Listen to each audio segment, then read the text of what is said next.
Aí, quando a Julie me convidou, eu achei que seria mais útil para os pesquisadores conhecerem a abordagem metodológica que eu desenvolvi, tanto no mestrado quanto no doutorado, mas que no doutorado eu sistematizei melhor, né? Então, eu vou me reportar mais a experiências do doutorado por essa razão, porque como é uma abordagem que eu e dois outros colegas pesquisadores aqui do GPEC, o meu orientador, o Guilherme Duval Toledo Prado, e a Vanessa Simas, né, que também é do grupo de pesquisa aqui, a que a Júlia se referiu, o GPEC, nós três é que organizamos as ideias em torno dessa variação de pesquisa narrativa, que já é desenvolvida por muitos pesquisadores, mas que nós inventamos uma variação. E é disso que eu queria falar para vocês, porque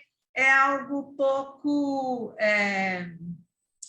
digamos, que circula pouco, porque é recente, né? Poucos outros investigadores tomaram essa abordagem como referência, então é recente na história da sistematização das pesquisas, e eu comentei com o Júlio que eu achava que isso talvez fosse mais interessante na charla do que propriamente eu contar ou sobre a pesquisa do mestrado ou do doutorado, porque nesse caso cada um pode ter acesso, se tiver interesse, diretamente lendo a dissertação e a tese, né? Eu queria contar de princípio para vocês é que eu tenho uma trajetória um pouco diferente de muitos pesquisadores, e acho bom colocar isso de início para vocês entenderem certas escolhas que eu fui fazendo e que tem a ver com esse movimento que me levou até a pós-graduação 18 anos atrás. Eu não pretendia fazer mestrado e doutorado, nunca tive esse desejo, né? Eu comecei a trabalhar muito cedo como professora em 1978, né? Sou velhinha, eu estou hoje com 62 anos, e aí, que essa é a vantagem de ter um vasto currículo, como a Júlia ficou descrevendo aí, né? Quando a gente tem mais idade, a chance de ter mais experiência profissional é maior. Mas, assim, eu não tinha desejo, aquele projeto de ser pesquisadora, nem de ser professora universitária, nem de fazer mestrado e doutorado, né? Eu já tinha alguma clareza da importância do saber produzido a partir da experiência na escola, né, e também na Secretaria de Educação, no Ministério da Educação, que eu trabalhei algum tempo depois, e eu estava, na verdade, muito bem, obrigada com isso, não tinha desejo, né? Não tinha uma necessidade colocada também, porque eu trabalhava em instituições em que eu ter mestrado e doutorado não fazia a menor diferença, né?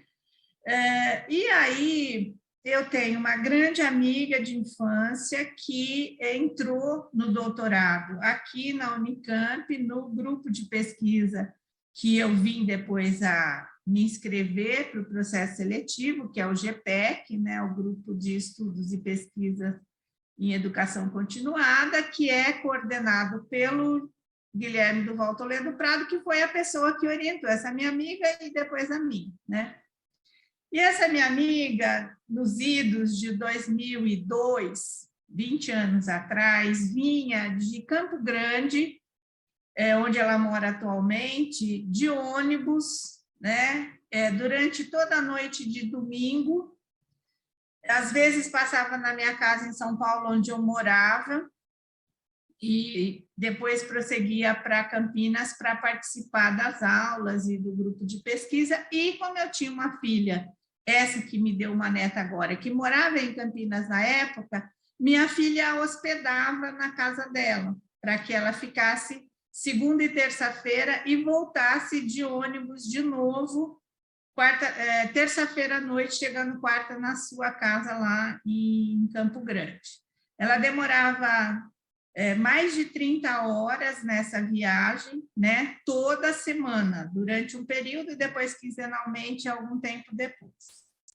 E ela falava, Rosaura, você tem que participar lá do GPE, que é super bacana, porque aqui a gente tem um grupo de pesquisa que tem dois espaços. Um espaço só dos orientandos, quem faz mestrado e doutorado, que são os alunos dos professores, né, do grupo de pesquisa, e tem um espaço aberto que participa quem quer.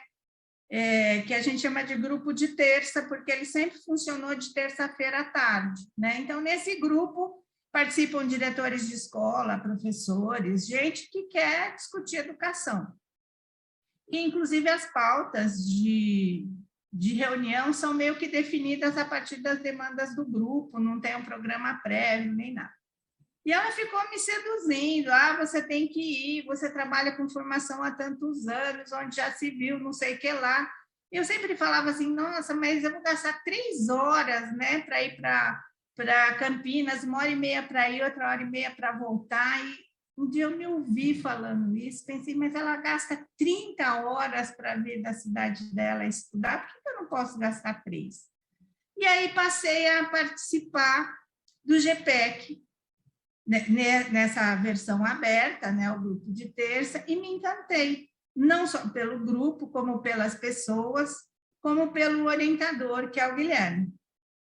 Então, por que eu estou dizendo tudo isso? Porque foi por causa do Guilherme e dessa minha amiga que me trouxe, no primeiro momento, para participar do grupo, que eu acabei fazendo mestrado e doutorado e escolhi ele, nos 2 casos, para ser o meu orientador, né? Fosse outra pessoa que coordenasse o grupo, não tivesse vindo eu, por pressão da minha amiga de infância, participar das primeiras reuniões, talvez hoje eu não estivesse aqui contando nada para vocês, teria outras coisas para contar, né? Então, minha entrada teve esse percurso aí por trás, né? Ainda teve 2 problemas com a minha entrada no mestrado, que era assim, na época, o Guilherme queria muito alguém que entendesse de alfabetização, por conta lá de projetos outros que ele tinha, que era o meu caso, né? Só que eu não queria pesquisar alfabetização, porque eu pensava assim, eu serei uma péssima aluna se eu for uma pesquisadora de algo que eu sei muito. E também porque eu já fazia um trabalho de formação de alfabetizadores, produção de material para alfabetizadores, e antes de tudo isso, de professora alfabetizadora, que eu pensei, eu quero outra coisa da vida que não seja ficar focada nisso que já há muitos anos eu estou fazendo. Então, esse é um outro ponto diferente da minha história, por comparação com outros pesquisadores, porque geralmente as pessoas querem sistematizar justo aquilo que fizeram ao longo do seu percurso profissional. Eu achei que eu ia ser uma aluna péssima, eu sabia mais de alfabetização que o Guilherme, então pensei, não vai ser muito simples, né? Eu ser uma aluna que pesquisa algo que eu já sei muito, muito embora eu pudesse pesquisar um pedaço da alfabetização que eu não soubesse, mas eu queria sair disso, ir para outros caminhos, né? Então, essa é uma outra diferença na minha entrada na universidade, que vai ter a ver também com coisas que vocês, ao longo do meu relato, vão poder identificar que são coisas que tiveram a ver aí com esses percursos prévios e tal.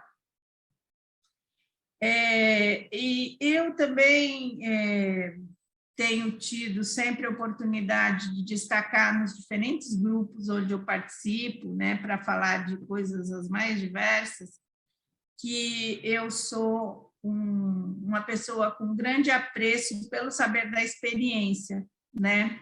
Isso da gente se reunir, pensar junto, aí sistematizar o que pensou, organizar as ideias de uma maneira inteligível para registrar e compartilhar com outras pessoas, é um movimento assim de registro que eu mais curto, na verdade, que eu mais gosto, né? Então, tem um texto numa das minhas páginas que no final dos slides aparece os links para vocês de todas as minhas páginas e tal. Lá tem um texto, né, que foi produzido por um grupo chamado Manifesto dos Formadores, ou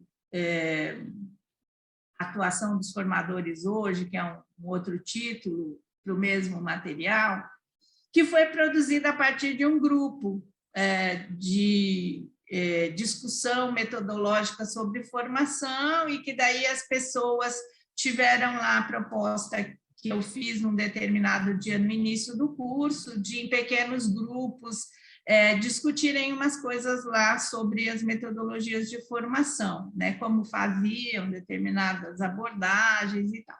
E eu achei muito sensacional o resultado que veio dos grupos, quando cada um pôde compartilhar o que tinha rolado de discussão nos subgrupos, e daí eu sistematizei isso, devolvi para o grupo novamente, isso foi crescendo, crescendo e virou um manifesto, que se tornou público e que tem inúmeras assinaturas, né? E é uma produção coletiva a partir do saber da experiência. Então, isso eu gosto muito, muito, muito, né? E talvez o fato de eu já ter tido essas experiências anteriormente,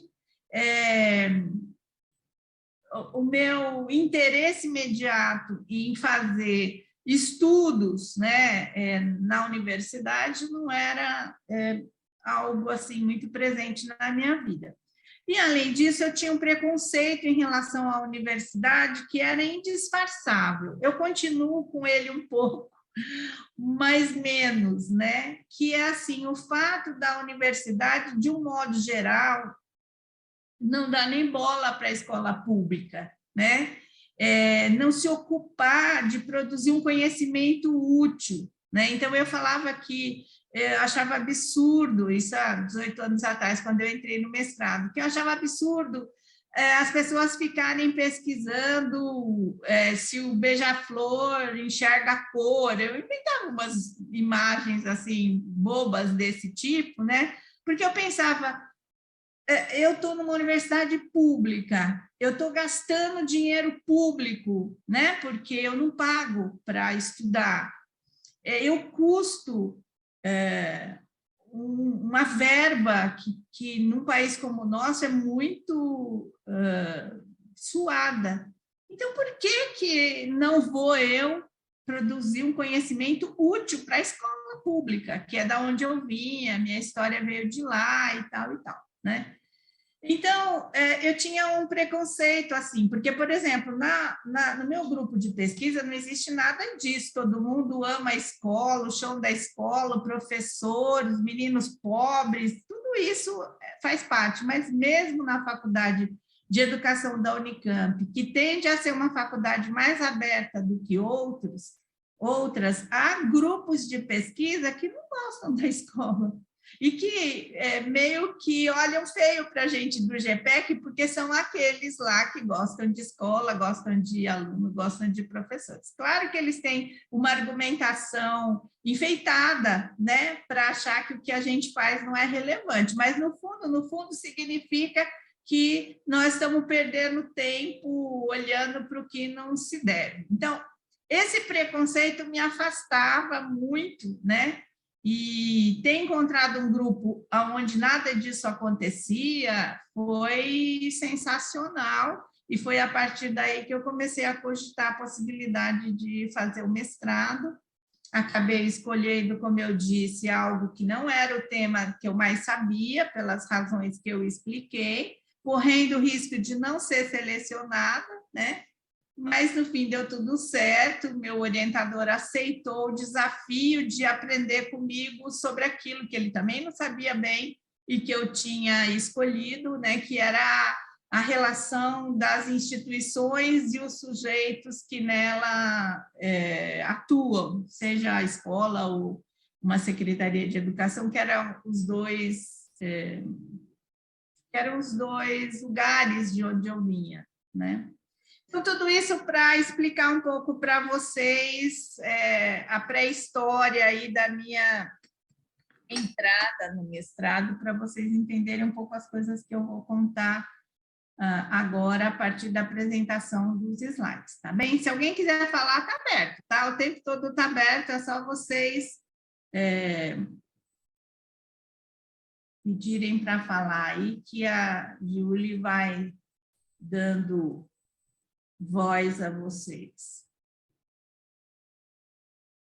Bem, então, assim, minha pesquisa do mestrado foi assim chamada: Quem forma quem? Instituição dos sujeitos. E eu vou contar um pouquinho para vocês a história desse nome, né? E a do doutorado, a experiência da escrita no espaço virtual, a voz, a vez, uma conquista, talvez.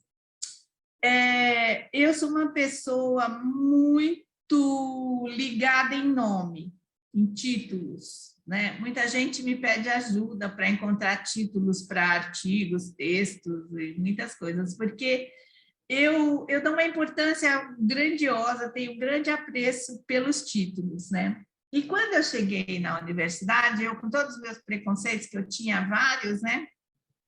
Eu pensava assim, por que essa gente coloca uns nomes enormes nos seus trabalhos, né? Nas suas dissertações e nas suas teses? Por que precisa ser um negócio necessariamente com 2 pontos e depois uma explicação que é quase um resumo? E eu sempre tive esse desejo de inventar umas modinhas, né? Sempre que possível e tal. E uma vez conversando sobre isso, um amigo daqui falou assim, parece realmente, você tem razão, parece um samba-enredo, os títulos das dissertações e teses. E aí eu decidi que o meu ia ter poucas palavras. Eu falava, eu quero um nome de dissertação que tenha, assim, umas 4, 5, 6 palavras no máximo. Mas não sabia qual seria também, e minha dissertação andou bastante até chegar na versão final, e aí no fim cheguei a esses finalmente aí, né? Quem forma quem? Instituição dos sujeitos, que tem, como diria a Thelma Vaz, quando fala da escrita das crianças, né? O texto pronto, mais do que mostra, esconde o processo pelo qual foi produzido. Ela tem uma fala nesse sentido que eu acho que serve para muitas das nossas produções, né? Muita coisa que a gente faz não dá ideia do processo que tem por trás daquilo, né? E um autor que eu tomei como referência, especialmente no mestrado, o Norbert Elias, ele fala lá em alguns momentos, né, num dos livros que eu usei como referência, que é Sociedade dos Indivíduos, que é importante a gente explicitar o processo pelo qual a gente chegou onde chegou, porque quem lê os trabalhos de pesquisa dá a impressão que aquilo tudo caiu do céu, né?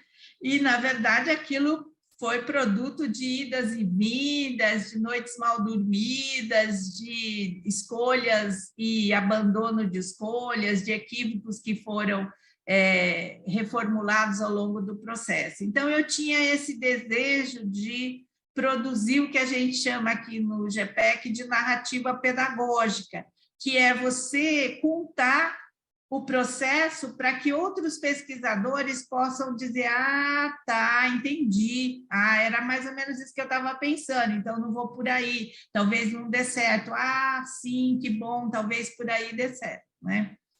Então, assim, esse título, Quem forma quem, nessa pergunta, tem uma provocação intelectual aí, que é de considerar que, a rigor, no limite, pela afirmação da pergunta, ninguém forma ninguém, né? Porque se não houver o desejo da pessoa de se formar, de aprender, de produzir conhecimento, de construir novos referenciais para o seu pensamento pedagógico, para a sua ação, ou, enfim, nada do que a gente faz resolve como formadores, quero dizer, né? Então, a ideia de quem forma quem, ela tem lá uma explicação ao longo da dissertação de que, a rigor, né, se não houver o desejo de cada um, ninguém forma ninguém, né?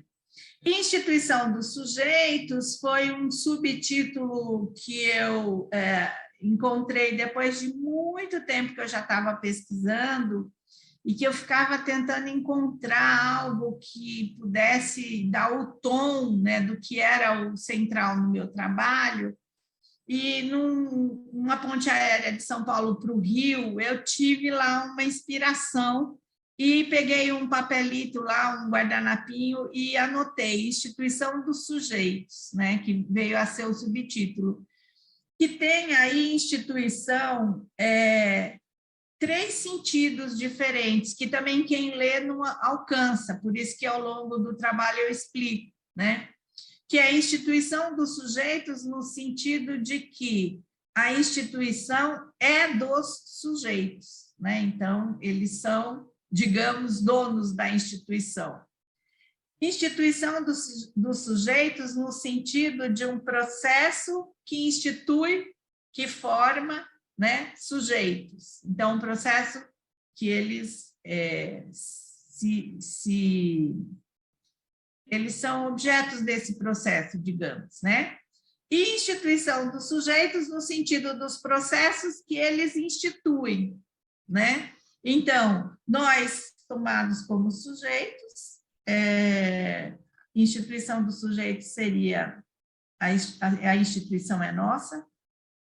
Instituição dos sujeitos, no segundo sentido, seria os processos que nos instituíram, e instituição dos sujeitos, no terceiro sentido, seria os processos em que nós instituímos outros, né? E aí eu usei como referência teórica o René Loroux, que fala de instituinte, instituído e instituição do ponto de vista de uma abordagem que eu gosto bastante, que é a análise institucional, né?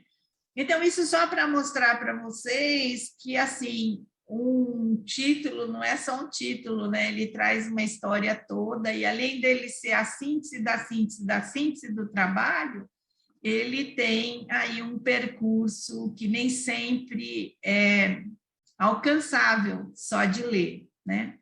E a experiência da escrita no espaço virtual, que foi o título do trabalho de doutorado, mudou um pouco esse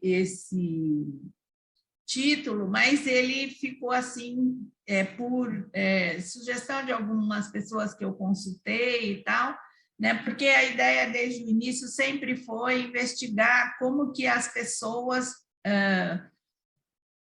aprendem a partir do seu próprio ponto de vista por se comunicar no espaço virtual, né? Quer dizer, o que se aprende na comunicação online? E isso lá em 2007, 2007, quando eu entrei, que nem tinha essa febre do virtual que a gente vive hoje em razão da pandemia, né? E dos seus efeitos e tal.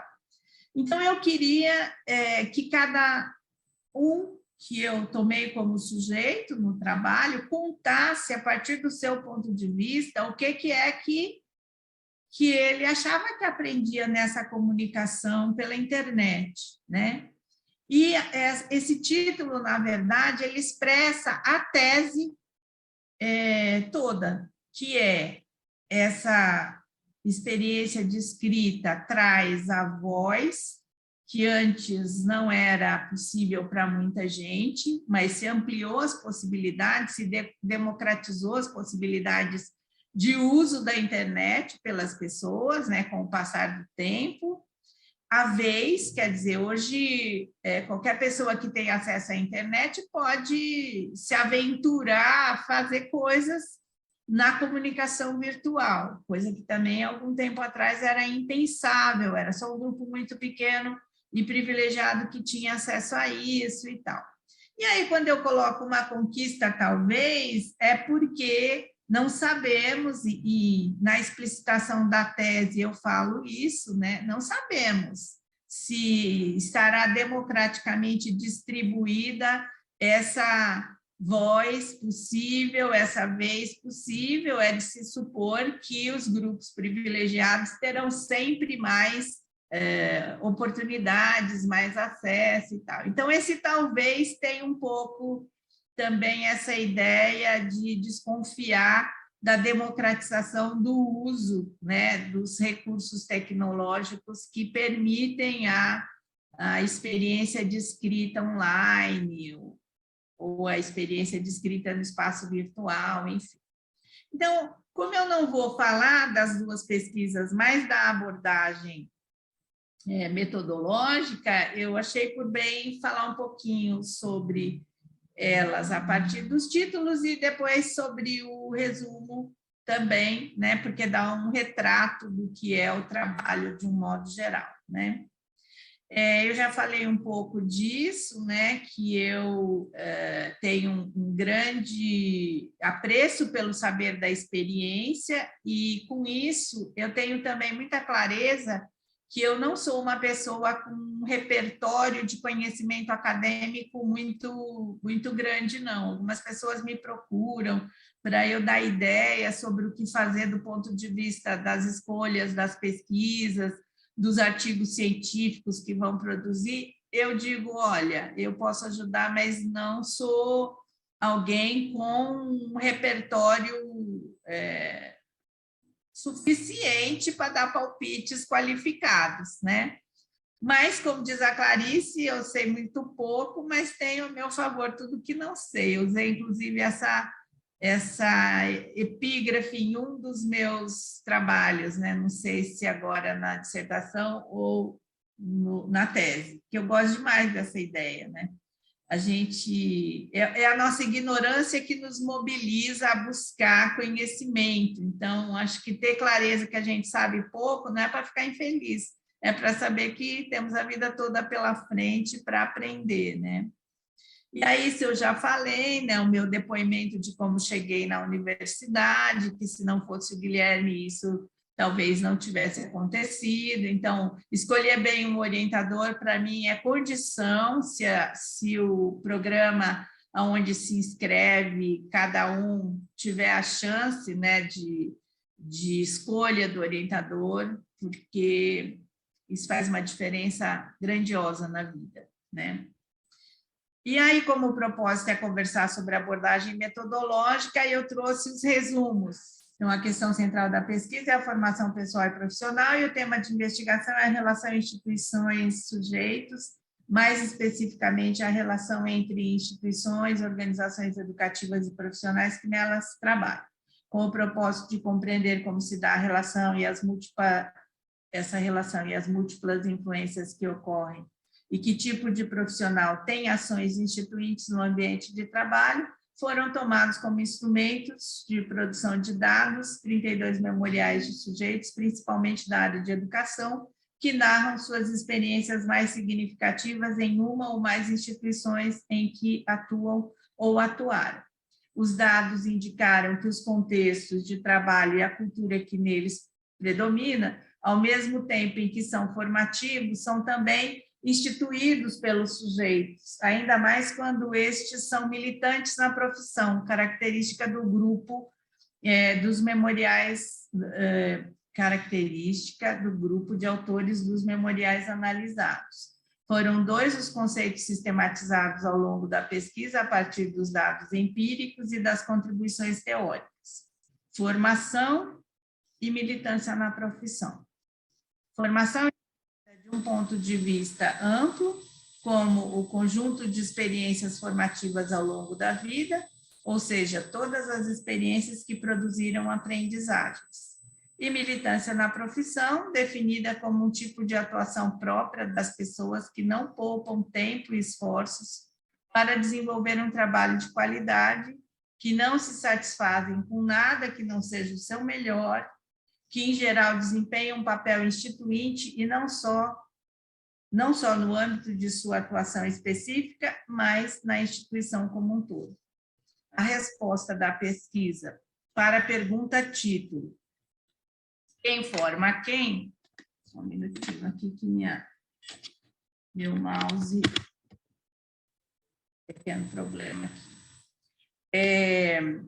A resposta da pesquisa para a pergunta título, quem forma quem, é de que, a rigor, ninguém forma ninguém.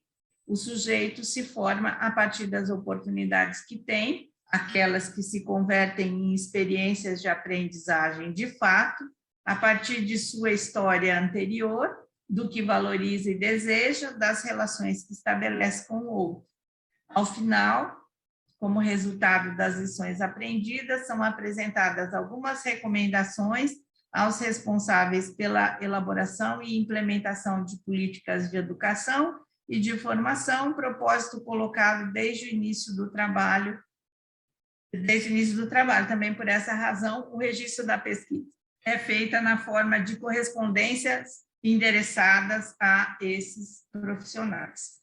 Então, tanto no mestrado quanto no doutorado, eu registrei a pesquisa em forma de cartas endereçadas no mestrado aos gestores dos sistemas de ensino e formadores. No doutorado, eu radicalizei um pouco mais, porque as cartas, elas são um diálogo com o leitor que está lendo o texto naquele momento. Eu vou estabelecendo um diálogo com eles, né?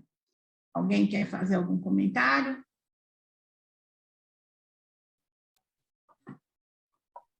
Fala, Fátima. Eu acho que nessa fala toda da Rosaura, o que eu consegui, né, assim, desde da questão do histórico, da narrativa histórica dela, isso faz uma diferença muito grande para nós profissionais da educação infantil, porque cada um tem a sua história, o seu caminho até a educação. Então, eu coloquei uma coisa aqui que eu quero só ressaltar, na verdade não é uma pergunta, quando você coloca assim, que o seu melhor, onde você colocou nessa Sim. fala do seu melhor, para mim ficou entendido assim, que é o que eu faço na minha trajetória, porque aquilo que eu já sei, ele já está no meu repertório, já está dentro de mim. Então, eu como educadora, eu preciso sair desse lugar do meu melhor para realmente conquistar outras coisas, né? Essa coisa do curiosear que eu tenho muito, dessa coisa da minha inquietação nessa ação da educação. Então, às vezes, eu também fico perdida, porque eu acho que, às vezes, eu vou buscando muito e, às vezes, não me apego. Então, eu estou nesse momento, né? Eu estou muito assim. Eu tenho certeza do meu melhor e aonde eu quero buscar esse outro lado, né? Eu trabalho na educação infantil e então a gente sabe muito bem que ninguém ensina ninguém na questão quando se fala em infância. Então, trazer, eu acho que na educação infantil a gente tem que buscar esse repertório até mesmo da nossa infância para poder olhar e fazer a escuta com a criança e na criança que a gente foi também. Verdade. Então, é só concluir. Ana, você é uma militante na profissão, segundo o conceito que eu desenvolvi no mestrado, né? Que é esse profissional que não tem nada a ver com participar do sindicato, de partido político, nem nada. É esse profissional que não se satisfaz com nada que não seja o seu melhor. É nesse sentido, né, que eu uso a expressão militância na profissão. Tanto que, na minha qualificação do mestrado, eu fui orientada a não usar essa expressão. E era a expressão que eu mais queria usar porque eu tive uma trajetória de militância política e eu queria usar a ideia de militância, que é o que nos move, né, por uma causa e não sei o que e tal, mas voltada para um outro olhar, que é isso de eu me responsabilizar pelos resultados do meu trabalho, estudar, ir em busca, um pouco esse processo que você descreveu aí. E aí, no meu mestrado, uma das pessoas da banca era o Rui Canário, né, que é da Universidade de Lisboa, que me deu excelentes contribuições e tudo, e ele falou, não use essa expressão, porque isso remete a uma ideia de militância muito convencional e tal. Eu falei, tá bom, mas usei, né? E aí, quando ele voltou depois na banca de defesa, eu justifiquei que eu fiz tudo que ele tinha mandado, menos isso, né? Porque eu queria muito usar essa expressão. E eu tive, inclusive, que fazer um processo lá que manda para Brasília, não me lembro nem em qual instituição lá, no INEP, sei lá onde, que era para afirmar essa expressão que não era de uso corriqueiro, né? Então, assim, isso faz parte desse processo de inventação de moda e de não abrir mão de certas coisas que faz com que eu seja assim, desse jeito, para o bem e para o mal, né? Então, deixa eu ver aqui o que a Érica está falando, que eu não leio geralmente o que está escrito, mas eu vi que entrou aqui. Sou mestranda na UFJ Juiz de Fora, sob a orientação da professora Rita de Cássia Reis, entrei em conflito com a escrita acadêmica e nas minhas pesquisas sobre narrativa encontrei a preciosidade dos textos da Rosaura. Que bom que foi útil! Dessa forma, optei pela escrita da minha dissertação em forma de carta, com o pressuposto teórico-metodológico, tendo como pressuposto a pesquisa narrativa. A professora Rosaura me apresentou uma forma ou outra de escrever. Obrigado por ajudar a me encontrar. Ai, que delícia saber disso. Muito obrigada, viu? Muitíssimo obrigada, Érica, de você falar isso agora. Já justifica que eu inventei umas modinhas úteis para outras pessoas, né? Então, é um pouco esse o processo, né? De ir criando possibilidades e tal. Uma curiosidade que eu tive é assim, como você fala, né? Que dos 32 memoriais de sujeitos em relação a esses dados, você fala que em relação a esses dados que são empíricos, né? Uma curiosidade minha é como fazer assim essa sistematização e seleção. Como que você fez assim daquilo que é principal, primordial? Porque assim, eu tenho muitos dados também com algumas pesquisas que eu faço aqui mesmo, né?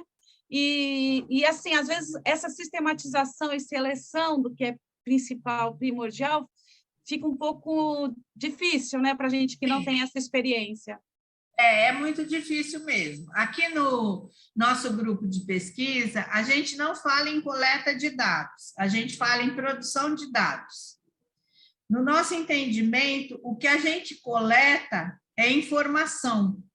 Então, tudo isso que a Suzana está dizendo que ela tem aos montes são informações. Só serão dados por um processo de produção dela, enquanto pesquisadora, aquelas informações que responderem à questão central da pesquisa dela. Então, pautado nesse entendimento, a gente não usa a expressão coleta de dados, a gente sempre fala em produção de dados. A produção de dados é um processo do pesquisador a partir do mar de informação que ele coletou ou que ele já tinha antes. Então, a gente usa a coleta para as informações todas que se tem. E produção de dados para a tomada nesse universo de informações, que geralmente é grandioso, como a própria Suzana está falando, né, daquilo que responde à questão central da pesquisa. Então, para nós, ter uma questão muito bem formulada e articulada com um objetivo muito claro, né, aqui a gente não tem necessariamente a exigência de ter objetivos intermediários, mas ter um objetivo geral claro que explicita por onde vai o caminho para dar conta da resposta à questão de pesquisa é condição, né? Então, Suzana, eu posso compartilhar com vocês todos, na verdade, um pedaço da produção que a gente fez no período da minha tese, que mostra como a gente faz esse processo que você está perguntando aí. Porque o que acontece? Lá pelo meio do meu trabalho de pesquisa do doutorado, eu me dei conta de que a gente faz aqui no GPEC um jeito de produção de dados a partir das informações todas que existem, que não estava sistematizado em lugar nenhum. Então, eu falei, eu vou fazer isso, eu vou sistematizar esse nosso processo que a gente faz aqui, né? Por quê? Porque a gente não tem a priori em relação aos dados, o que indica as supostas categorias, os eixos organizadores, os eixos temáticos, ou o nome que se queira dar, é a partir do que se tem de informação e dados que a gente extrai. Então, não tem assim, eu comecei minha pesquisa, fiz meu projeto e falo assim, minhas categorias de análise dos dados serão essas ou aquelas. Eu nem sei quais serão meus dados, como que eu posso ter categorias a priori? É assim que a gente pensa aqui, né? Então, a gente tem pressupostos, que são a priori, sim. Então, eu tinha alguns que a hora que eu for ler o resumo para vocês do doutorado vai ficar claro para vocês, é aquilo que é inegociável. Com aquilo eu não mexo nunca, né? Mas as categorias de análise que eu vou utilizar tem a ver com o que eu tenho na mão. Não tem como ter isso a priori. Esse é o entendimento que nós temos. Em outros grupos, essas categorias a priori, elas são usadas de maneira tranquila, todo mundo acha natural, mas não é como a gente funciona aqui.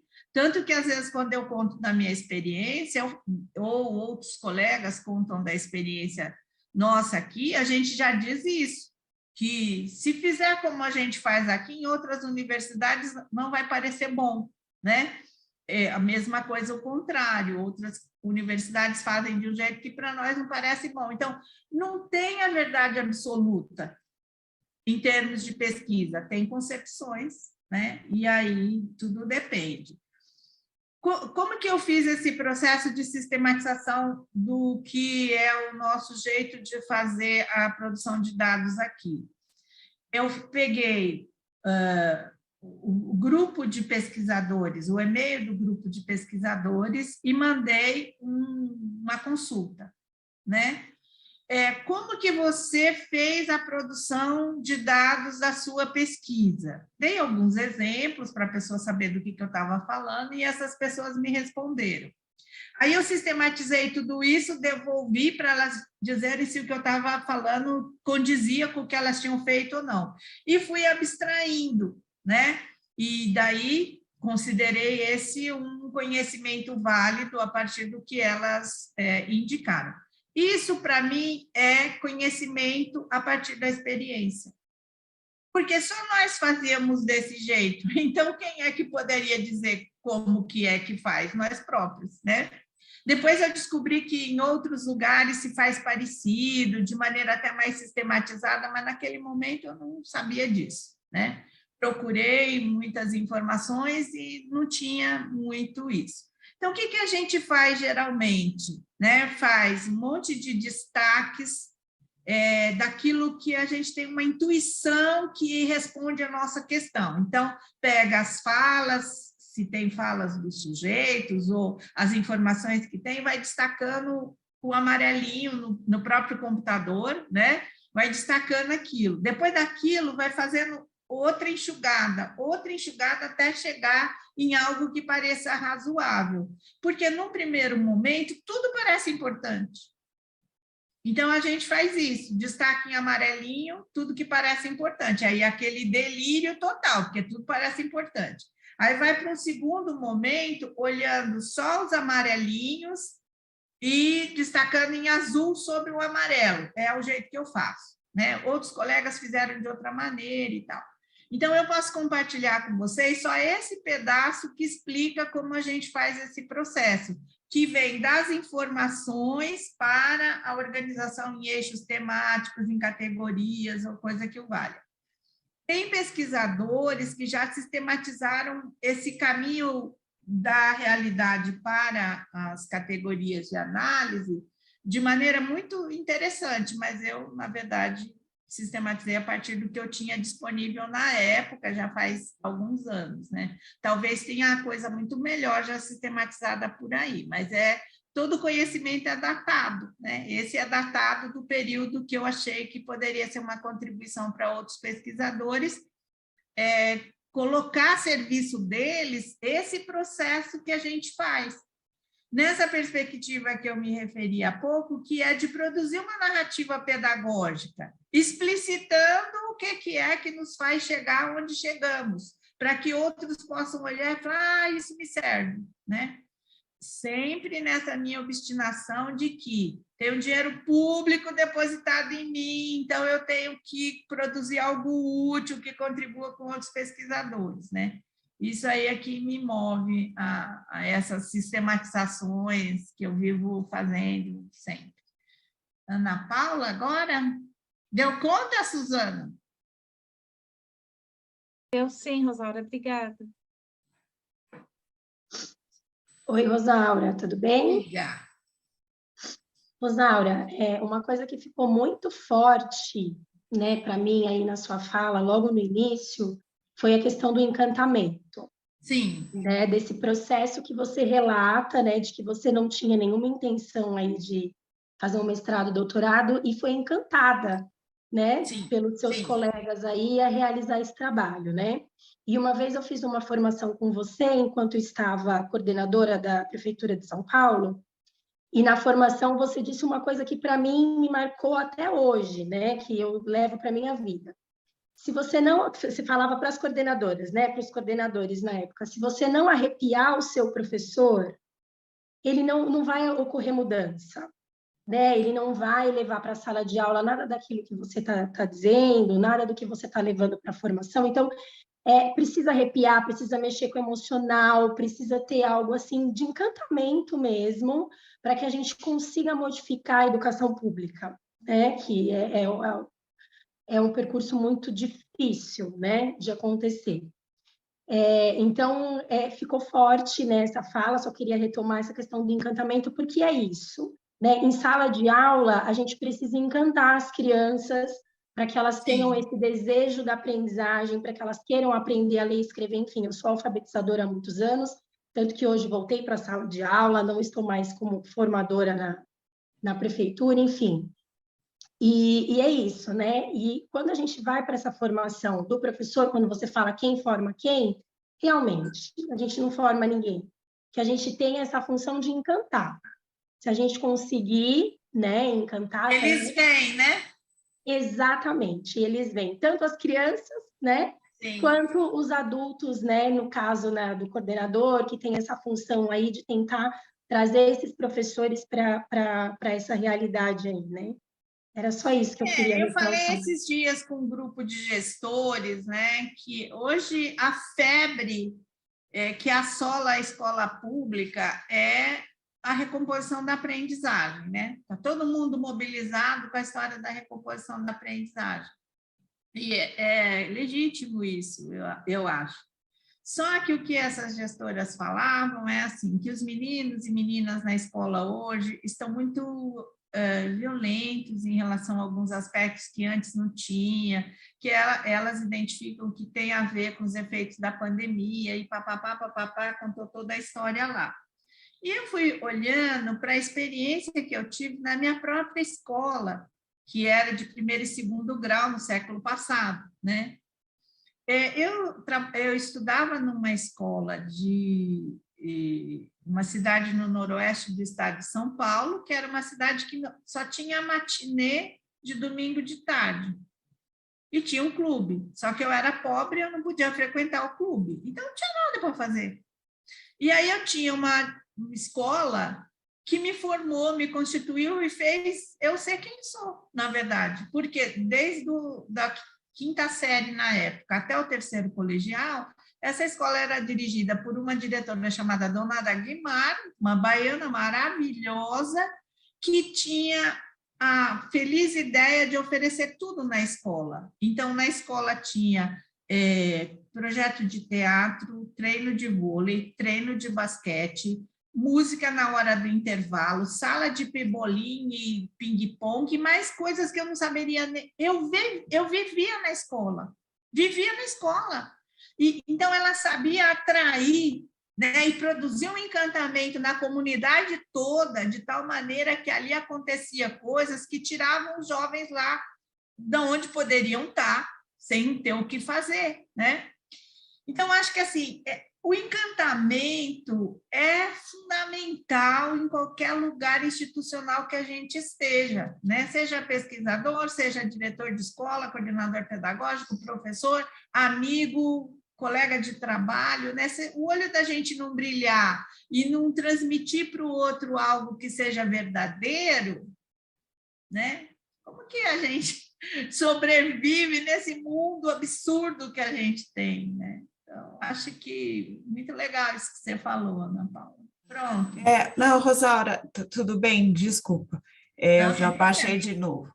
É o seguinte, quando a Juliana te apresentou, ela contou que agora você está no Biograph, né? Sim. E aí, eu queria depois, eu acho que você vai acabar falando disso, não precisa responder agora se você for falar disso depois.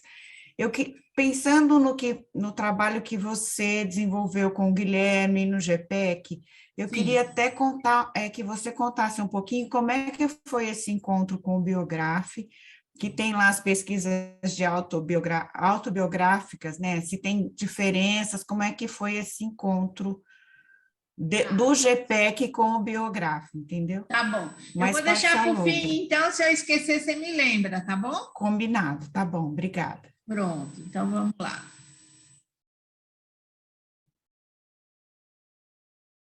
Bom, agora passando para o doutorado, depois, se vocês tiverem questões, entrou aí a tela do doutorado? Entrou. Se tiverem questões ainda sobre o que eu falei até agora, sem problema, a gente retoma, tá? Então, a experiência de escrita no espaço virtual, tudo aquilo que eu falei do título, se aplica aqui a essa grande síntese do resumo, que já é uma síntese do trabalho, né? Então, o título é a síntese da síntese da síntese, e o resumo é a síntese do conjunto do percurso, do trabalho, das escolhas, enfim. É muito difícil para quem não tem experiência ainda, né, fazer um resumo. O negócio de fazer um resumo não é fácil, porque tem que estar tudo ali, né? Tendo como tema a experiência de escrita no espaço virtual, a pesquisa buscou responder à questão. Era essa a minha questão desde sempre. Em que circunstância, de que modo e por quais razões a comunicação escrita que acontece no espaço virtual se constitui em experiência formativa para quem dela participa? Eu queria saber em que circunstância que é formativo você se comunicar pela internet, né? Os pressupostos centrais que orientaram o processo de construção da pesquisa, esses são os inegociáveis, né? São esses. As relações humanas são dialógicas e constituídas pela ação de sujeitos que produzem história, cultura e realidades, sendo também por elas produzidos, né? Então, a ideia é de um pressuposto de que as relações são dialógicas e constituídas por sujeitos que são produtos e produtores. Essa é a ideia, né? De história, cultura e realidades. O outro pressuposto, então, o pressuposto é aquilo que não se negocia, está dado desde sempre, não vai nunca encontrar na pesquisa algo que diga respeito a eles, porque eles estão dados a priori, eles são orientadores do percurso, né? A formação humana, esse é um segundo, é o conjunto de experiências de aprendizagem ao longo da vida. Então, a perspectiva de formação é essa, de aprendizagem ao longo da vida, né? É preciso adentrar a pesquisa com todos os nossos sentidos. Na verdade, aqui eu coloquei todos os pressupostos juntos, não são só dois, não, são todos eles. É preciso adentrar a pesquisa com todos os nossos sentidos, nutrir-se em todas as fontes, considerar o conhecimento legitimado um guia e não uma doutrina, narrar o vivido e pluralizar os modos de produzir ciência. Então, tudo isso são pressupostos que estavam dados desde sempre, eu não encontrei a partir da pesquisa, tá? A abordagem metodológica se caracteriza pelo que foi chamado de pesquisa narrativa em 3 dimensões, que é disso que eu vou falar daqui por diante, tá? Por articular intencionalmente as fontes narrativas de dados, o modo narrativo de produzir conhecimento e o registro narrativo da pesquisa. Nessa abordagem, os dados foram produzidos a partir de depoimentos escritos por 24 sujeitos, mas também do registro reflexivo produzido pela pesquisadora desde o início. Além dessa peculiaridade da pesquisa, há outros. O grupo de sujeitos foi considerado um grupo de colaboradores e também a pesquisadora e o orientador fizeram parte dele. Então, na minha pesquisa de doutorado, eu sou sujeito e o meu orientador também é sujeito da pesquisa, tá? Foi uma outra diferença, assim, né, em relação a outros trabalhos. Os autores tomados primeiramente como referência teórica foram, sempre que possível, os próprios sujeitos da pesquisa. Por quê? Porque cada um estava falando de como era a experiência de aprendizagem na internet, pela comunicação online que eles faziam, e não havia produção de nada naquele momento a respeito disso, de como que os sujeitos produzem o próprio conhecimento a partir da comunicação online. Então, eu tomei-os como referência teórica em primeira instância, porque eram pessoas que tinham condição de fazer essa reflexão de maneira metacognitiva e tudo mais, né? Isso é raro, eu acho que nem tem outras pesquisas que se tomou os sujeitos como referências teóricas também. O saber da experiência teve igual relevância que o conhecimento legitimado pelos processos de produção acadêmica. O registro da tese foi um memorial de pesquisa em forma de cartas, cujos destinatários diretos são os leitores. Embora o texto seja predominantemente narrativo, ele é híbrido, já que comporta trechos em formas textuais não narrativas, sempre que foram consideradas mais adequadas aos propósitos. E o estilo da linguagem é resultado de um esforço de literaturização do registro. As análises evidenciaram que a comunicação por escrita online é formativa para quem dela participa, sempre que se constitui em uma experiência de fato, por responder a algum tipo de necessidade pessoal que se tenha.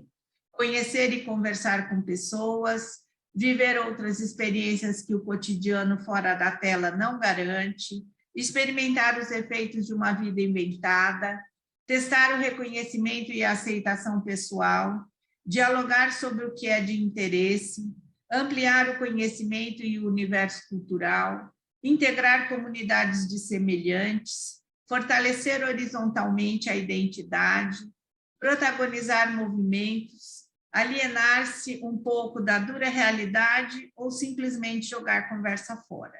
Lembre-se que a pesquisa foi publicada eu terminei o trabalho e coloquei o texto disponível na biblioteca da Unicamp em 2015, portanto, há 7 anos atrás, né? Quando começou a pandemia, com essa febre de comunicação online, já tinha 5 anos que a pesquisa tinha sido tornada pública, né? Então, hoje talvez tivesse ainda outros elementos a acrescentar aí. Os modos de aprender, de assumir a vez e mostrar a voz nos dispositivos de comunicação online são outros, diferentes dos demais. à medida em que passam invariavelmente pela linguagem escrita. Todos os sentidos e efeitos pretendidos passam e se fazem pela palavra escrita, fato histórico novo nos processos de interlocução direta. Com a possibilidade de ocupação do espaço virtual, muitas pessoas até então, sem vez, superaram essa sua condição, e vozes até então caladas ou silenciadas podem agora se manifestar de diferentes formas. Mas, se essa circunstância representará, de fato, uma conquista para todas as pessoas, ainda não é possível saber, né? Então, esse foi o resumo feito a duríssimas penas, né? Porque não é fácil esse negócio de fazer resumo. Na sistematização aí da pesquisa de doutorado. Estou tentando andar para diante aqui com a apresentação para poder voltar a colocá-la em tela. Então, o desejo e o compromisso. Tornar a pesquisa um espaço de criação que fizesse tudo valer a pena era o meu desejo e o meu compromisso, tá? Eu quero colocar para vocês aqui um trechinho do meu capítulo metodológico da tese. Entrou, né? Agora? Entrou. Pronto. Eu vou colocar aqui para vocês entenderem o que é isso de literaturizar a ciência, que é uma recomendação que eu adotei da Nilda Alves, que eu vou falar daqui a pouquinho, né? Então, aqui tem um fragmento do capítulo metodológico, para vocês verem o estilo da escrita, caso vocês não tenham lido nada no próprio texto da tese, né? O desejo tem a ver tudo com encantamento, a que a Ana Paula se referiu há pouco, né? O desejo é quase oficialmente constitutivo de uma pesquisa narrativa como esta. Não estiver o pesquisador movido pelo desejo de, antes de avistar a ilha desconhecida, navegar em mar aberto, ao sabor da deriva e da esperança, tendo o mapa à mão e atenção aos sinais mais sutis, com os olhos cravados no horizonte e a memória acesa, certamente o caminho não será este. Pesquisa narrativa assim não é para navegantes conservadores, assustados com as intempéries e as trapaças do vento. A cada pesquisador, conforme a sua necessidade. De cada pesquisador, conforme a sua capacidade. Meu orientador soube ajustar este plano e me pôs em movimento, e confiou em mim. Então, eu trouxe esse fragmento porque, assim, não é geralmente com esse tipo de linguagem que se produz o texto acadêmico, né? E também não dá para inventar muita moda, porque o texto acadêmico tem suas regras, né? Qualquer que seja o modelo que a gente adote para registro, lá tem que ter quais são os conceitos base, lá tem que ter o objetivo, lá tem que ter a questão que mobilizou a pesquisa, tem que ter o percurso metodológico evidenciado, tem que ter as considerações finais com as lições aprendidas, as referências postas de uma maneira adequada, mas não é preciso que a gente se submeta ao que eu chamo de ditadura do texto acadêmico, tudo formatado dentro do modelito, né? Porque se a gente garantir tudo que a pesquisa tem que ter, a forma textual escolhida pode ser, por exemplo, como eu usei, cartas, ou outras que outros pesquisadores preferem, né? Então, isso é o que eu quis trazer para vocês verem do que a gente está falando, né, quando fala de literaturizar a escrita do texto e a ciência, enfim.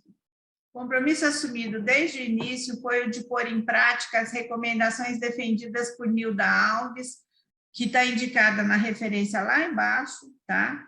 e como movimentos necessários ao pesquisador interessado em começar a compreender a complexidade ordinária dos sujeitos cotidianos. Então, o que a Nilda Alves recomenda?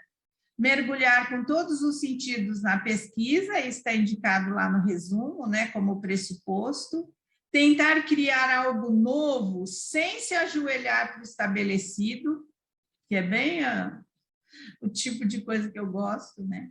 Beber em todas as fontes e literaturizar a produção de conhecimento. Então, aqui está a explicação embaixo, eu não vou ler, depois vocês podem entender melhor, essa é uma citação direta do texto da Nilda Alves, quando ela explica por que ela defende esses movimentos para o pesquisador, né, de mergulhar com todos os sentidos na pesquisa, tentar criar algo novo sem se ajoelhar para o estabelecido, beber em todas as fontes, na literatura inclusive, não só nos textos teóricos, e literaturizar a produção de conhecimento. Né? As recomendações de Nilda legitimaram a ousadia da invenção, a busca por um inédito viável. A ideia de inédito viável é trazida por Paulo Freire em Pedagogia do Oprimido e depois é retomada em Pedagogia da Esperança. Inédito viável, que eu amo esse conceito, né? Pouco difundido, lamentavelmente, nas ideias do Paulo Freire. Inédito viável é aquilo que existe em perspectiva, mas não está dado, e que pode se realizar por obra de quem não mede esforços para transpor fronteiras e ir além. Quando isso acontece, o que antes não era ainda possível passa a ser, então, um inédito de fato. Né? Então, foi o que eu tentei fazer. É muito difícil de entender para quem nunca teve essa experiência, como é. Porque, geralmente, quando eu falo de pesquisa narrativa nessa perspectiva que eu desenvolvi, eu estou falando com pares, colegas aqui do grupo e tal. Então, é diferente, né? Vocês talvez não tenham nenhuma experiência nessa abordagem, por isso que agora é importante a gente abrir para todos. Ah, que bom, Karine, você também está aí, hein? Que bom, Karine. Rosaura. Tá. Então, eu tenho mais uma pergunta. Eu fiquei esperando, hein? Bonitinha.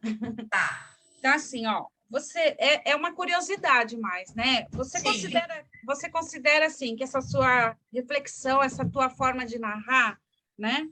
De fazer a narrativa, ela potencializou a sua defesa em relação, assim, a gente sempre olhar para o nosso processo de aprendizagem, na nossa relação com os estudantes, ou pelo contrário, assim, a sua própria ação já reflexiva, que você já fazia, ela acabou te levando a se identificar mais com essa abordagem.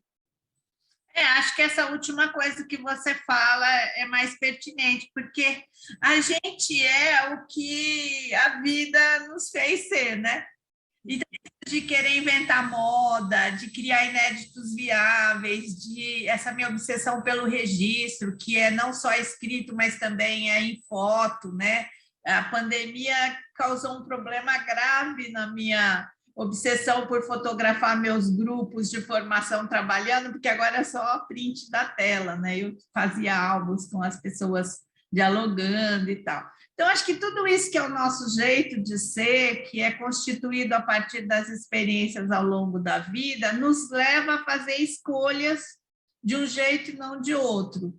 Eu não teria o menor desejo, e como eu não precisava fazer mestrado nem doutorado, eu não teria ido fazer pós-graduação em uma instituição onde eu não tivesse essa abertura que eu tive aqui. Claro que se a gente precisa ou quer muito, você vai para qualquer instituição onde você passe no processo seletivo, claro, né? Mas eu tinha essa vantagem de não precisar, né? E poder fazer escolhas. Então, assim, eu tive a possibilidade de, com a ajuda do meu orientador, com o apoio do grupo de pesquisa, de produzir aquilo que eu já achava que eu tinha que produzir em qualquer lugar que eu tivesse, né? Eu transpus para dentro da condição de pesquisadora esse gosto por escrever reflexivamente a partir da própria experiência, por evidenciar aquilo que é o processo que muitas vezes fica escondido atrás do resultado, por contribuir com outros para que não passe pelo mesmo caminho das pedras, mas possam ver, sim, entendi, então talvez possa ir por outro caminho, que é esse apreço pelas narrativas pedagógicas, né? Aquelas narrativas que ensinam, que é uma ideia sistematizada pelo meu orientador aqui, que a gente foi, todo mundo fazendo uso dessa expressão narrativa pedagógica, que é aquilo que ensina. É uma narrativa sobre o processo que ensina para o outro, né? Então, acho que é mais isso mesmo, viu, Suzana? Tem uma coisa, Rosaura, que eu acho que eu fico sempre pensando quando eu te ouço falar, né, a respeito desse processo do mestrado e do doutorado, de que tem algo que você até anuncia bem no início aqui da sua apresentação, quando você está falando do seu percurso, que é o quanto você já também tinha uma apropriação da teoria, uma reflexão da sua prática.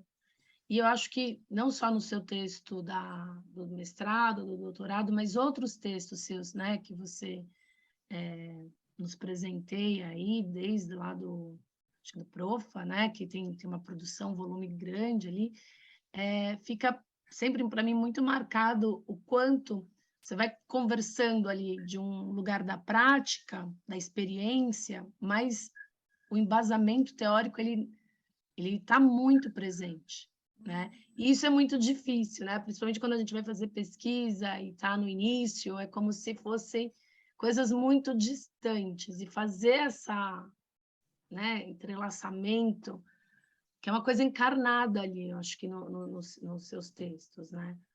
Por isso que eu acho que é desafiador, né, para fazer pesquisa dessa forma, porque no modelo da pesquisa você vai colocando umas caixinhas e depois, no fim, você junta. Eu acho que no seu vai ficando muito encarnado o tempo inteiro, uma coisa com a outra, né? Se eu usou essa expressão encarnada, eu uso na tese o conceito de sujeito encarnado, na dissertação também, né? Que é um conceito que eu gosto muitíssimo da Denise Najmanovic, que é uma pessoa que eu tomei como referência. E assim, o que eu percebi? Quando a gente faz esse movimento, né, a gente é sujeito encarnado, autor do trabalho, sujeito encarnado, escritor do texto, e sujeito encarnado, personagem do trabalho, protagonista do trabalho. Na linha que eu segui, aonde eu era parte constitutiva, tanto no mestrado quanto no doutorado, né? Eu era parte constitutiva do grupo de sujeitos. Eu me sentia tal e qual eles, né? Por conta das escolhas que eu fiz e do que eu queria investigar.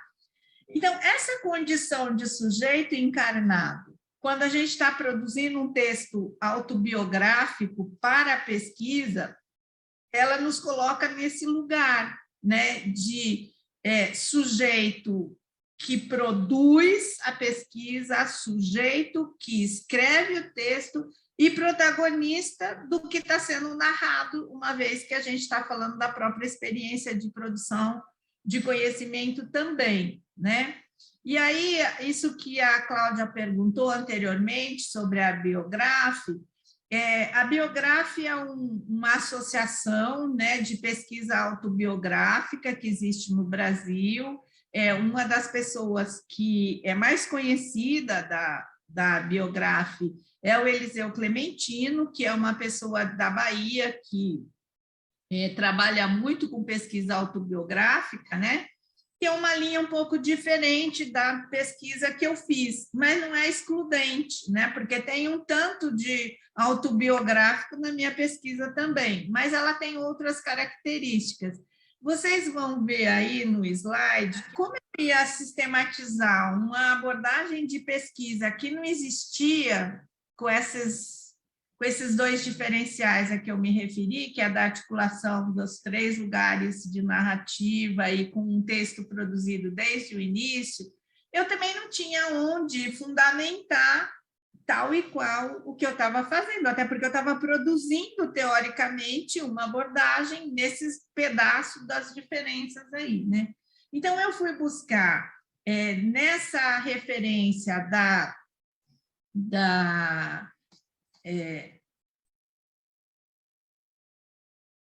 acho que está tampando aqui. Pronto. Da Maria Paz Sandin Esteban, eu fui buscar, ela produziu em 2003 uma caracterização de pesquisa qualitativa. E eu achei interessante, porque eu falei, vou ver o que minha pesquisa é. Então, eu fui fazendo esse movimento, né? Bom, minha pesquisa é aberta e flexível, que é uma das caracterizações que ela fazia. Minha pesquisa é culturalmente contextualizada. Aí eu fui vendo de tudo que ela caracterizava da pesquisa qualitativa, quais tópicos, quais características, enfim, tinha a ver com minha pesquisa. Para fundamentar, para quem não conhecesse até então, né, dizer, tá, estou entendendo por onde vai esse trabalho. E aí, lá no fim, na penúltima linha, eu coloco, a essas características acrescenta-se outra que pessoalmente considero mais importante, claro que é a que eu estava sistematizando, né, junto com os companheiros, Guilherme e Vanessa, que ela é pesquisa narrativa em 3 dimensões. Então, aí eu vou trazendo um pouco isso que tem um componente autobiográfico, que tem relacionadas à ética e à estética de uma produção de novos conhecimentos. Então, em vez de fazer o que muitos pesquisadores fazem, que é adotar um modelo e ficar nele, eu quis justamente o contrário, que foi abrir e mostrar que é uma pesquisa narrativa em 3 dimensões, que significa que é narrativa, que significa que tem um viés autobiográfico, que significa que é aberta e flexível também. Então, eu quis trazer as características de vários tipos de abordagem qualitativa, ao invés de ficar focado num único, até porque nada disso é excludente, e tudo isso, de fato, faz parte da abordagem que eu adotei, né? Pode tirar, só para vocês saberem que vai ter aí para vocês olharem depois, tá bem? A Elaine Michele falou ali, eu estou aqui ficando um pouco sabida sobre essa abordagem que tanto me atrai e que conheço a partir do seu trabalho. Muito feliz com esse encontro, tanto que nem sei qual pergunta fazer. Um cheiro para você também, Elaine. Aí a Wanda também falou que a experiência é maravilhosa, obrigada. A Maria Regina que levantou a mão. Pode falar. Bom dia, pessoal. Bom dia, Rosaura. Um prazer gigante estar te escutando. Que delícia! Eu não vi todo mundo que está aí. E daí, enfim, né, fiquei pensando em como as coisas vão entrelaçando, né, de conhecer você na atuação de formadores. Tá sem som. Agora voltou. Eu acho que a minha internet está meio ruim, gente. Talvez, eu acho que eu vou tirar a imagem, tá bom? Tá bem. E eu acho que essa coerência, né, que você sustenta entre a atuação como formadora de formadores, né, de ser dialógica, de considerar cada um dos sujeitos nessa integralidade, né? E daí a minha pergunta era, né, eu vou vendo vários pontos de encontro, né, pelos autores mesmo, a Nilda, a Denise, né, dessa pesquisa no do cotidiano, e que vai trazendo elementos que são reflexivos, mas elementos também dessa percepção, né, daquilo que você sempre coloca, né, de que dentro de educador sempre mora uma pessoa. E nesse sentido, essa opção, né, dessa narrativa, ela Perdeu o som, Regina. Puxa vida. Eu acho Agora que ela voltou. voltou. Então, assim, eu acho que, nesse sentido, essa opção, ela se contrapõe a uma produção de conhecimento que seja, não sei exatamente o termo, asséptica, né? Sem sujeito, né? Sim. Sem sentido, assim, para as pessoas. E eu acho que mostra um caminho muito forte acadêmico de como construir conhecimento, considerando esses sujeitos na integralidade, e que isso tem a ver com uma maneira de atuação também na formação de formadores e na ponta também desses educadores com as crianças, né? Quer dizer, de considerar os sujeitos, de considerar também as crianças nessa integralidade para construir com elas esse conhecimento, né? Então, queria, enfim, talvez que você falasse um pouco sobre essa opção de narrativa como um espaço onde os sujeitos entram integrais. Eu acho que você, agora no último slide, eu acho que você trouxe isso, né, das singularidades e tal, e isso como elemento que enriquece caminhos para a gente atuar na formação, né, em contraponto com uma produção de conhecimento que não considera os sujeitos. Queria talvez que você falasse um pouquinho mais sobre isso e parabenizar, porque eu acho o seu trabalho maravilhoso, e poder escutar um pouco mais sobre a tese me encantou profundamente. Obrigada, Regina. Na época da dissertação, uma das características que eu identifiquei que era comum a todos os sujeitos, né, os 32 sujeitos da pesquisa, era o fato de haver uma busca obstinada pela coerência entre o que fala e o que faz, né? Então, uma das marcas desses militantes na profissão que eu identifiquei comparando, né, o que eles escreveram para mim, os memoriais que eles escreveram para mim, e que me impressionou bastante, era assim, uma obstinação por buscar coerência entre o discurso e a ação, né? Algumas pessoas, inclusive, diziam que eram nômades nas instituições, que quando não conseguia funcionar adequadamente na instituição, ia embora para outra porque não suportava não poder fazer aquilo que acreditava, né? E eu fiquei muito encantada, porque eu me sinto identificada com isso, com essa busca. Eu não sei se eu sou coerente, mas eu busco isso o tempo todo e acho que isso me salva, né, do pecado, da incoerência, a busca pela coerência. Não quer dizer que eu seja coerente o tempo todo. Então, acho que tem esse dado que, claro, quando eu vou para a pesquisa, por uma razão de coerência, eu teria que optar por algo em que o sujeito aparece ali, porque eu gosto tanto do sujeito, né? E eu tinha, quando eu fiz o meu memorial de formação lá no mestrado, eu fiz uma viagem de avião do Nordeste, que eu estava fazendo um trabalho lá para cá, para São Paulo, eu morava na época, acho, não, eu morava aqui em Campinas. E eu conheci um moço que estava me paquerando na viagem, né? E que ele me pareceu uma boa pessoa para ler meu memorial, porque ele era da física, da USP, né? Falei, eu vou testar com ele, que é representante das ciências duras, né? Da física da USP, pensa, eu vou ver se ele não topa fazer a leitura do meu memorial. Gente, ele me xingou. Um rapaz que estava me paquerando e que era aparentemente tão querido, tão bem educado, quando ele leu o meu texto, ele me xingou, gente. Ele falou que aquilo não era ciência, que aquilo era um absurdo. E aí citou a Marilena Chauí, que ele tinha visto não sei em que circunstância, que também era uma pessoa que isso, aquilo. Ele foi muito inadequado, né?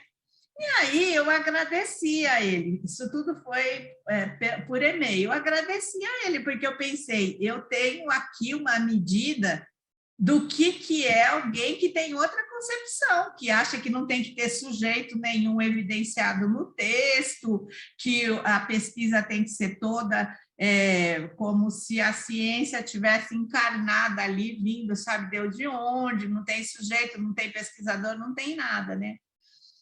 E ele aí ficou mais bravo ainda comigo, porque disse que como que ele me criticava daquele jeito e eu ainda agradecia, né? Eu disse, eu agradeço porque eu tenho aqui a medida de como o meu texto vai ser recebido por pessoas que têm uma outra concepção, né? E, claro, tive o maior cuidado, meu orientador e eu, para escolher uma banca que não tivesse uma pessoa como essa, porque eu seria massacrada. Ele diria que tudo aquilo não era ciência. Por quê? Porque tinha um sujeito encarnado de pesquisador, dizendo, inclusive, o texto em primeira pessoa, o que em algumas instituições é considerado a não ciência total, né?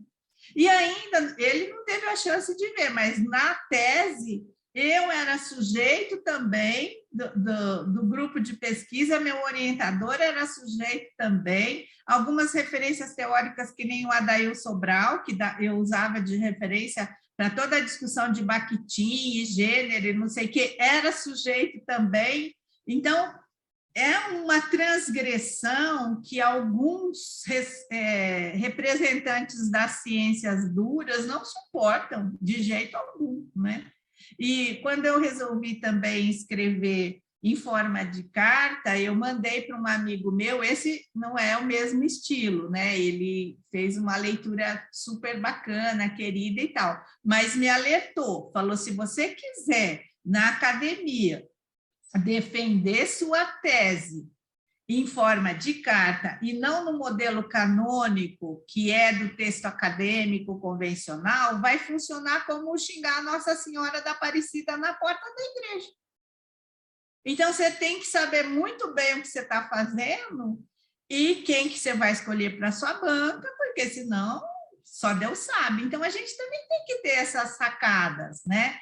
Minha filha, que é super sabida de pesquisa, muito mais do que eu, né? Ela falou, mãe, você quer fazer transgressões do ponto de vista da forma? Ok, mas aí, mais do que nunca, você tem que garantir o conteúdo da tese.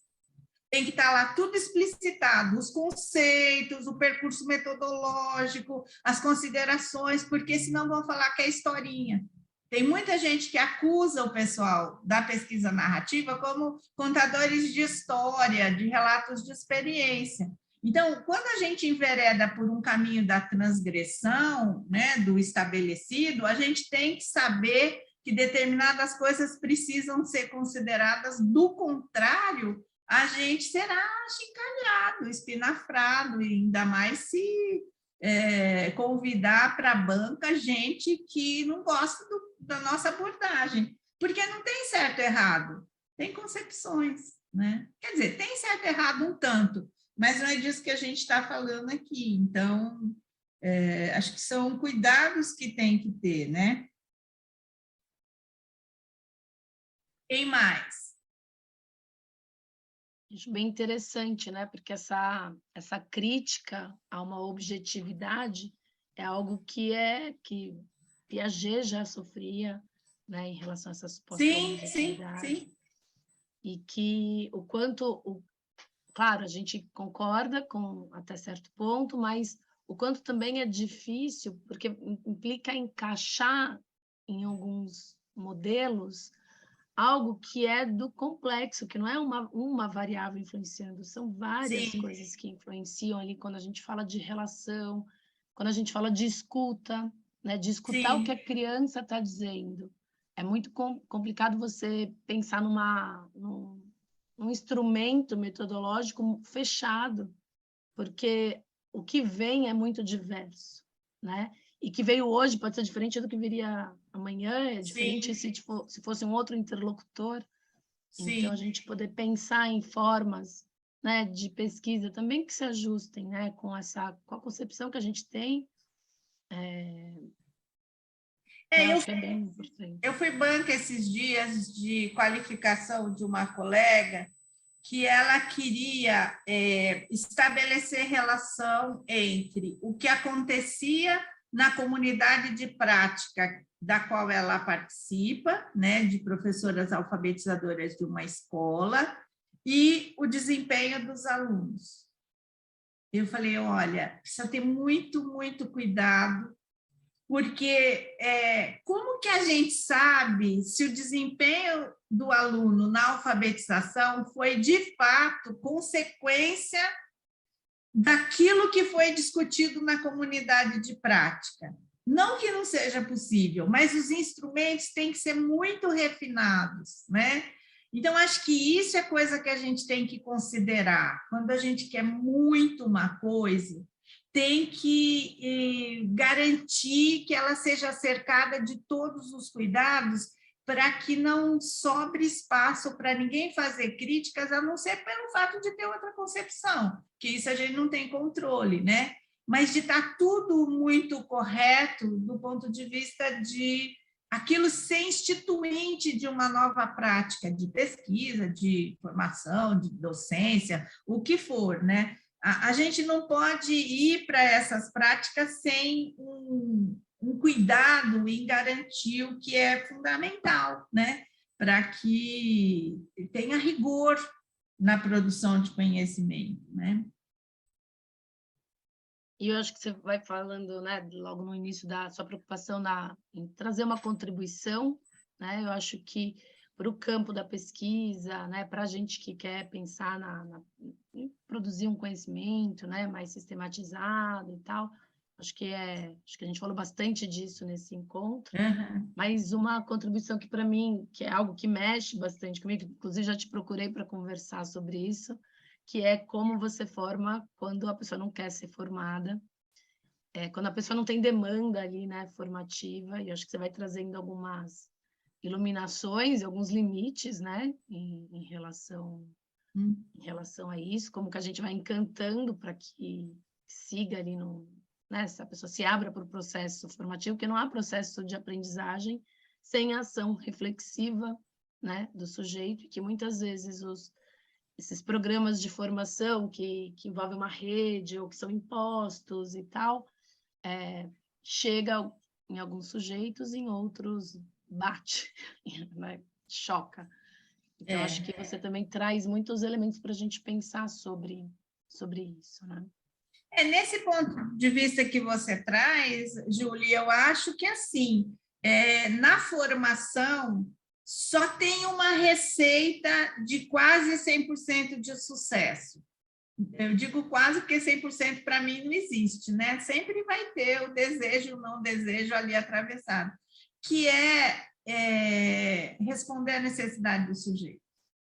Quando a gente consegue responder à necessidade dos sujeitos em formação, que são necessidades de aprendizagem que eles têm, que às vezes a gente próprio pode evidenciar de alguma maneira que ele tem aquela necessidade, nem sabia, vai. É melhor por aí do que por qualquer outro caminho, né? Então, eu sempre vivo repetindo isso, que essa máxima do Marx, né? De cada um conforme sua possibilidade, a cada um conforme sua necessidade, que eu uso para tudo, né? Usei, inclusive, para mostrar a relação minha com o meu orientador aí, mas uso na formação, na docência. Eu acho que é isso que conta, né? Você tem que tirar do sujeito aquilo que ele tem para dar e oferecer a ele aquilo que ele precisa. Nem sempre a gente consegue, mas se a gente conseguir por aí, vai bem, né? É onde dá mais certo, onde o sucesso pode ser maior, né? Eu acabei de receber uma mensagem aqui do meu orientador que ele estava presente aqui, não sei se ele está ainda. Guilherme, se você estiver presente na sala ainda, eu gostaria que você desse um oi aqui para esse povo, porque eu só fiz falar bem de você e você disse aqui que chegou um pouco atrasado. Eu nem tinha visto que você estava aí. Você está aí ainda? Oi, Laura, tudo bem? Estava sim. Querido, fale alguma coisa aí se eu não estou mentindo. Não, acho que você conseguiu, como poucas, né, no processo de trabalho junto na orientação, fazer desse exercício, né, de construir a partir das nossas necessidades, né, desenvolver as melhores capacidades, né, não só minhas, no processo de orientação, como a sua, como orientanda.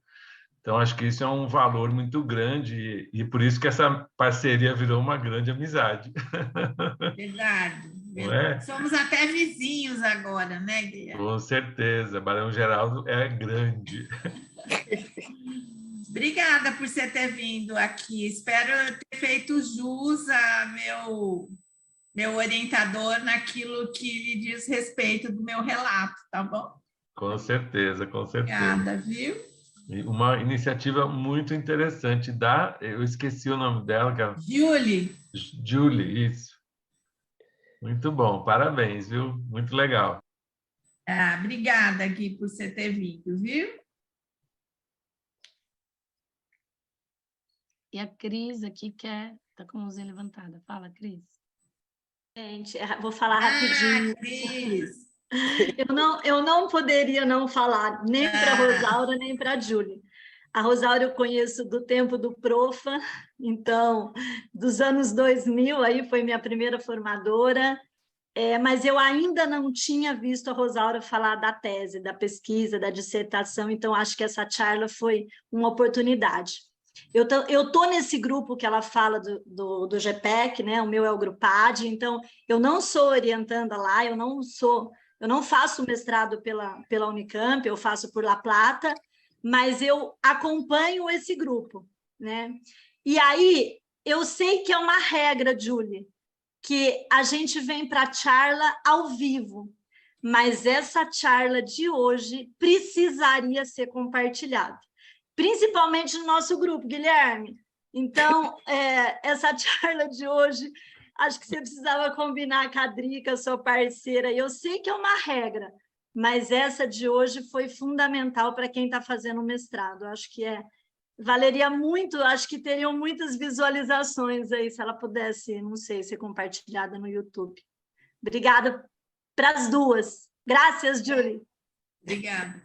Eu coloquei meu e-mail aí porque eu gostaria que vocês mandassem um paragrafinho bobinho, assim, qualquer, só de avaliação de como foi o dia de hoje para vocês, porque isso que a Cris falou é muito verdade. Eu falo pouco dos meus trabalhos de pesquisa. Eu estou sempre tão envolvida com outras coisas que tem sido raro. Então, quando eu falo, também ter um feedback é bacana, né? Para saber se eu estou me fazendo entender, enfim. Porque o que a gente produz, a gente acha que está todo mundo entendendo a razão e tal. Então, eu me esforcei bastante para evidenciar com exemplos e tudo, mas eu gostaria de receber de vocês, eu coloquei o e-mail ali, vocês mandarem uma frasezinha, um paragrafinho, assim, dizendo em que aspecto que contribuiu, né? Não só se foi bom ou não, mas em que aspecto contribuiu. Pode ser, Júlia? Pode, claro, com certeza. Bom, vou dar aqui, começar, né, o encerramento. Quero agradecer muitíssimo, né, a Rosaura, que topou vir aqui de manhã, compartilhar a pesquisa dela, as reflexões dela. Meu e em nome da Adri, em nome do Reescritas, nosso muito agradecimento. Acho que é de uma contribuição muito grande, né, para o professor, para o pesquisador poder estar em contato com quem está ali refletindo a educação, quem fez uma pesquisa, quem passou pelos desafios, né, da pesquisa, que está refletindo o próprio processo ali de investigação, de fazer pesquisa, de divulgação dela. Com certeza que para mim foi sempre muito especial e hoje foi super, meu muito obrigado.